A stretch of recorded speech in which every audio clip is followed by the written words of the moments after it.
बढ़ते हैं आगे, आपको बताते हैं अब लोकसभा चुनाव का हाल। देखिए, लोकसभा चुनाव के ऐलान के बाद से अब बीजेपी ने उम्मीदवारों के नामों पर मंथन और तेज कर दिया है। इसी क्रम में आज दिल्ली में महत्वपूर्ण बैठक होने जा रही है। दिल्ली में बीजेपी कोर ग्रुप की यह बैठक है जो कि बेहद महत्वपूर्ण है। इस बैठक में बीजेपी के राष्ट्रीय अध्यक्ष जेपी नड्डा, केंद्रीय गृह मंत्री अमित शाह, सीएम योगी, दोनों डिप्टी सीएम, प्रदेश अध्यक्ष भूपेंद्र चौधरी, चुनाव प्रभारी और संगठन महामंत्री मौजूद रहेंगे। मीटिंग में उत्तर प्रदेश की बची हुई 21 सीटों पर मंथन होना है। न सिर्फ लोकसभा की बची हुई 21 सीटें बल्कि एमएलसी उम्मीदवारों पर भी मंथन किया जाना है, विचार विमर्श किया जाना है। उनके नामों का ऐलान भी जल्द होगा। कोर ग्रुप की इस बैठक के बाद केंद्रीय चुनाव समिति की बैठक होनी है और फिर बैठक में उम्मीदवारों के नामों पर मोहर लगनी है। बेहद महत्वपूर्ण यह बैठक जो दिल्ली में होनी है। उत्तर प्रदेश के मुख्यमंत्री, दोनों डिप्टी सीएम दिल्ली में मौजूद हैं। हमारे सहयोगी इस पर और जानकारी देंगे और विस्तार से उनसे समझेंगे कि भाई बहुत महत्वपूर्ण ये बैठक इसलिए हो जाती है क्योंकि अब चुनाव की तारीखों का ऐलान कर दिया गया है। अब चुनाव प्रचार और प्रचंड हो जाएगा, तो ऐसे में जल्द से जल्द उन उम्मीदवारों के नाम को सामने आना बहुत जरूरी है जिनके लिए प्रचार किया जाना है। अब तो कई उत्तर प्रदेश की वीवीआईपी सीट्स हैं जिनके ऊपर उम्मीदवारों के नामों की घोषणा कर दी गई है, लेकिन अब भी कई ऐसी सीट्स हैं जिन पर असमंजस की स्थिति बनी हुई है और कयास लगाए जा रहे हैं कि कईयों के टिकट काटे भी जा सकते हैं।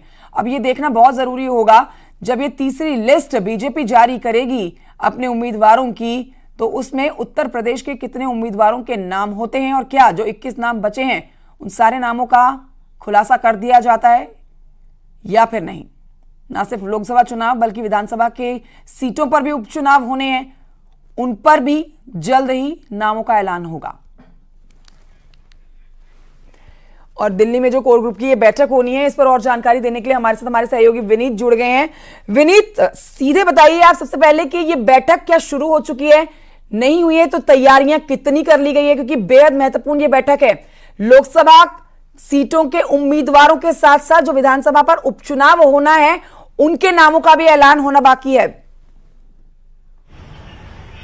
जी कंचन, निश्चित तौर पर मैं आपको बताना चाहूंगा कि आज बैठक होगी, बीजेपी कोर ग्रुप की बैठक होगी, विभिन्न राज्यों को लेकर के बैठक होगी और इसमें उत्तर प्रदेश जो है वो भी है जिसको लेकर के आज बैठक होगी। मैं आपको बताना चाहूंगा कि इस बैठक में उत्तर प्रदेश के मुख्यमंत्री के साथ साथ जो डिप्टी सीएम है, इसके साथ ही साथ अगर हम बात करें प्रदेश अध्यक्ष है वो भी इस बैठक में शामिल होंगे। साथ ही साथ मैं अगर बात करूं बीजेपी राष्ट्रीय अध्यक्ष जेपी नड्डा और केंद्रीय गृह मंत्री अमित शाह भी इस बैठक में शामिल होंगे। बीजेपी ने जिस तरह से 51 सीटों के अपने उम्मीदवारों की घोषणा कर दी है और बाकी के जो बची हुई सीटें उस पर भी बीजेपी को अपने उम्मीदवारों की घोषणा करनी है, तो इसी को लेकर के मंथन होगा। मैं आपको बताना चाहूंगा कि इनमें सबसे महत्वपूर्ण अगर सीटों की बात करें तो गाजियाबाद जो है वो सबसे महत्वपूर्ण सीट हो जाता है। क्या इसमें जो मौजूदा सांसद हैं वीके सिंह और जो यहां पर केंद्र में मंत्री भी हैं, क्या उन्हें बीजेपी फिर से टिकट दे, इसको लेकर के मंथन चलेगा या फिर कोई नया उम्मीदवार होगा, इसको लेकर के भी मंथन चलेगा।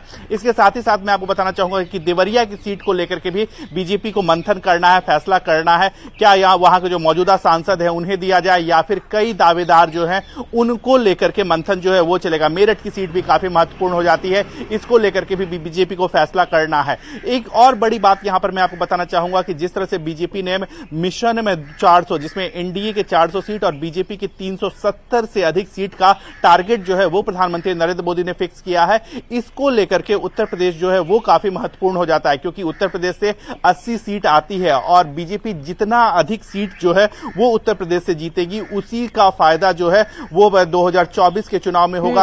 और बीजेपी ने जो अपना लक्ष्य निर्धारित किया है 370 और 400 का, उसे पूरा किया जाएगा और इसी को लेकर के लगातार हम देख रहे हैं मंथन में जो है वो हो रहा है, विभिन्न स्तरों पर मंथन हो रहा है। इससे पहले भी मंथन हो चुका है, कोर ग्रुप की बैठक हो चुकी है, उसके बाद केंद्रीय चुनाव समिति की बैठक हुई थी, आज भी कोर ग्रुप की बैठक होगी और उसके बाद एक अगले 2 से 3 दिन में केंद्रीय चुनाव समिति की बैठक होगी और वहीं पर उम्मीदवारों के नामों पर जानकारी मिल रही है विनीत कि जो तीसरी लिस्ट अब जो जारी की जाएगी बीजेपी की तरफ से उसमें सभी नामों के उत्तर प्रदेश के मिला के देश के तमाम जो अब लोकसभा उम्मीदवारों के नामों का ऐलान बाकी है उस तीसरी लिस्ट में उन सबका नाम हो जाएगा शामिल, मतलब तीसरी लिस्ट फाइनल लिस्ट होगी। निश्चित तौर पर कंचन में अगर जी निश्चित तौर पर मैं आपको बताना चाहूंगा कि जो तीसरी लिस्ट होगी उसमें अधिकांश नामों की घोषणा जो है वो हम कर सकते हैं निश्चित तौर पर, क्योंकि चुनाव की घोषणा हो गई। हालांकि अगर हम बात करें 2019 की बात करें तो 2019 में जो केंद्रीय चुनाव समिति की बैठक हुई थी उसमें वो जो बैठक हुई थी वो चुनाव की घोषणा के बाद हुई थी। लेकिन इस बार बीजेपी ने जो केंद्रीय चुनाव समिति की बैठक की है, 2 केंद्रीय चुनाव समिति की बैठक अभी तक हो चुकी है चुनाव की घोषणा के पहले। पिछली बार भी जो ट्रेंड रहा है लगभग 3 केंद्रीय चुनाव समिति की बैठक हुई थी। इस बार भी अगर हम माने तो ये तीसरी केंद्रीय चुनाव समिति की बैठक है और ये आखिरी बैठक है। तो हम ये उम्मीद कर सकते हैं कि इसमें लगभग सभी नामों पर आखिरी मोहर लग जाएगी और उसके बाद अध्यक्ष को, जिस तरह की परंपरा रही है कि अध्यक्ष को अधिकृत किया जाता है, अध्यक्ष जो है वो फैसला लेते हैं। तो हम ये उम्मीद कर सकते हैं कि अधिकांश नामों की घोषणा जो है वो तीसरी लिस्ट में हो जाएगी। लेकिन कुछ बचे हुए नाम हैं उनको लेकर के चौथी और पांचवी सूची भी आ सकती है, जिसमें 2-4 नाम रह सकते हैं। जी कंचन। ठीक है, बहुत शुक्रिया आपका विनीत जानकारी के लिए। तो देखिए, बीजेपी का लक्ष्य बीजेपी का खुद से 370 जीतने का है और 400 पार का तो नारा प्रधानमंत्री नरेंद्र मोदी दे ही रहे हैं। तो ऐसे में पिछली बार जो बीजेपी ने, एनडीए ने मतलब 64 सीटें उत्तर प्रदेश से जीती थी, उसमें अब 80 सीटें जीतने का लक्ष्य है। अब ये 67 सीटें अगर जोड़ेंगे तभी 370 का आंकड़ा बीजेपी पास अपना करती है।